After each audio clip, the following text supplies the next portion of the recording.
ভোটারদের উদ্দেশ্যে আপনার শেষ মুহূর্তের আহ্বান কি, বিশেষ করে তরুণ ভোটারদের জন্য যদি কিছু বলতেন?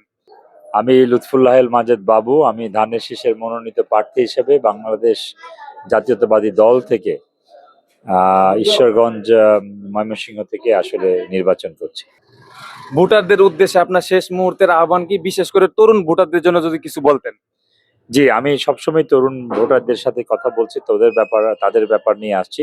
আসলে আমাদের হয়েছে কি, আমাদের পূর্বপুরুষরা এই বাংলাদেশকে স্বাধীন করে দিয়ে গেছে, আর আমাদের তরুণ ভোটার, তরুণ জেনজি এটাকে নতুনভাবে জন্ম দিয়েছে, রিবর্ন করেছে আমাদের এই মৌলিক স্বাধীনতা। আমি প্রথম যে ভোটটি চাই সেটা হলো, আমি স্বাধীনতার পক্ষের মানুষদের পক্ষে ভোট চাই।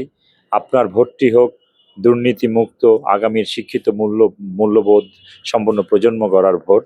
আমি ঈশ্বরগঞ্জবাসীকে বলবো, আপনাদের যে তরুণ প্রজন্ম আছে তাদেরকে এগিয়ে নেওয়ার জন্য, তাদের মননশীলতার জন্য আপনারা আমাকে ধানের শীষে ভোট দিন। আমি তাদেরকে নিয়েই সবচেয়ে বেশি কাজ করব। ধন্যবাদ।